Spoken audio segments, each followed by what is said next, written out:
რამდენიმე თვის წინ შექმნილი ოპოზიციური ალიანსი, რომელსაც თავად მონაწილეები ხელისუფლების წინააღმდეგ ბრძოლის მთავარ პლატფორმად წარმოაჩენდნენ, დღეს განსხვავებული პოლიტიკური ხედვების გამო ურთიერთბრალდებების რეჟიმშია. ერთ მხარეს ნაციონალური მოძრაობაა, მეორე მხარეს კი ალიანსში შემავალი 8 პოლიტიკური ძალა. არადა რამდენიმე თვის წინ, როდესაც ოპოზიციური ალიანსი იქმნებოდა, მისი ერთ-ერთი მთავარი მხარდამჭერი სწორედ ნაციონალური მოძრაობა იყო. მაშინ პარტიის თავმჯდომარე აცხადებდა, რომ ოპოზიციური ერთობა საზოგადოების დაკვეთა იყო და გაერთიანება სწორი ნაბიჯი გახდათ. დღეს კი მხარეს გაუჩნდა განცდა, რომ ალიანსის ნაწილს შესაძლოა ნაციონალური მოძრაობის როლის შემცირება სურდეს. ამ ფონზე თინა ბოკუჩოვამ განაცხადა, რომ თუ ვინმეს გაერთიანებიდან პარტიის ამოშლა სურს, საშუალო ყველა საკანცელარიო მაღაზიაში იყიდება.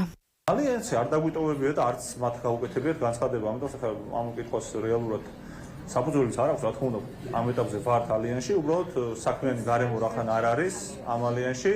რეალურად გასაგებია, რომ რთულია ეს პროცესი იყოს, ასე ვთქვათ, ამ ეტაპზე წარმატებული თანამშრომლობა. თუმცა ჩვენ არასდროს გვიქონს, რომ ალიანსი არ დაგვიტოვებია და ტაქტიკური მიზეზები, რის გამოც ალიანსში ვიყავით, ისე იყო დარჩენილი მიუხედავად იმ პიროვნული თავდასხმებისა, რომლის მოგერიებაც ხუწევდა ამდენი კვირის მანძილზე. დაპირისპირების მიზეზი გახდა მომავალი 20 ივნისის აქციაც. მიხეილ სააკაშვილი სოციალურ ქსელში კვლავ კრიტიკულ გზავნილებს აშხარებს. გამოქვეყნებულ პოსტში მესამე პრეზიდენტი აღნიშნავს, რომ მათ პარტიას სხვა პარტიებთან შეჯიბრი არ აინტერესებს. ერთადერთი, ვინც არ შეეგუა და ვერასდროს შეეგუება დამარცხებას, არის ნაციონალური მოძრაობის ჯანსაღი ბირთვი, რომელსაც უკვე 10 წლეულებია ჰყავს ძალიან ერთგული, გონიერი, მშრომელი მხარდამჭერები, რომელთაც ძალიან ვაფასებ. ამავე დროს მუდმივად ხდება განახლების პროცესი, რომელსაც ახლა ახალი ენერგიით ვიწყებთ. ჩვენ დანარჩენებისაგან განსხვავებით საერთოდ არ გვაინტერესებს სხვა პარტიებთან შეჯიბრი. ჩვენი ერთადერთი მიზანი არის დიქტატურის დამარცხება და საქართველოსთვის ღირსების და მომავლის დაბრუნება.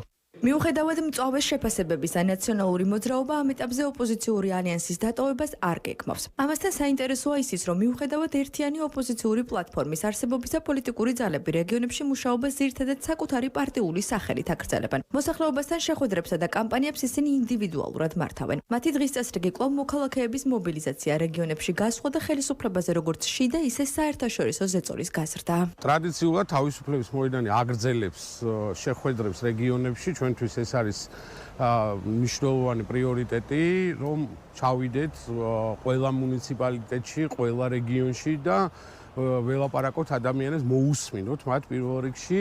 ასე ვიყავით ჩვენ იმერეთში, ვიყავით აჭარაში, ვიყავით კახეთში და ეხლა თვის ბოლოს უკვე გეგმავთ, რომ მთელი გუნდი წავიდეთ სამეგრელოში და სამეგრელოს კონკრეტულად სამეგრელოს საქართველოს პრობლემებზე ვილაპარაკოთ. ალიანსი ისეთი ერთობა, რომელშიც შიგნით დაპირისპირება ვერ იქნება, ნებისმიერი სუბიექტი, რომელიც ალიანსის წევრებთან დაპირისპირებას ქმნის, ალიანსის გარეთ იყენებს თავს. ძალიან მნიშვნელოვანია ეხლა, რომ ალიანსმა ერთობლივი კამპანია დავიწყოთ ის, რაც 26 მაისს დავანონსეთ, რომ ქართველი ხალხი უკეთეს იმსახურებს.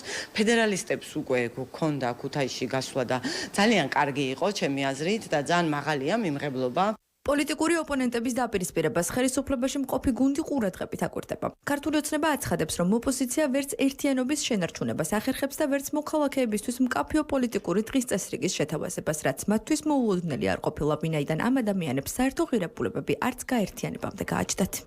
აჯაბსანდალია ჩვეულებრივ შექმნილი. იმაში რა ქვია, ქართულ ოპოზიციაში. ვინ ვისთან როგორ რანაირად ვისში კაცი შვილმა არ იცის. შესაბამისად შედეგი არის ეს.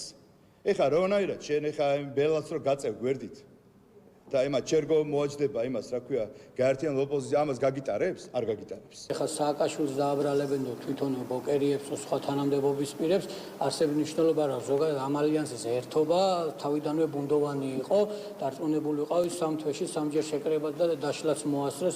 ოპოზიციურ ალიანსში უთანხმოება იზრდება, თუმცა არც ერთი მხარე საბოლოო გაყოფაზე ჯერ არ საუბრობს. შეძლებენ თუ არა ხელისუფლების ოპონენტები საერთო მიზნების გარშემო გაერთიანებას, თუ შიდა დაპირისპირება ოპოზიციის მთავარ პრობლემად დარჩება. სწორედ აქ არის ახლა მთავარი კითხვა, შეთანხმდებიან თუ საბოლოოდ გაიყოფიან.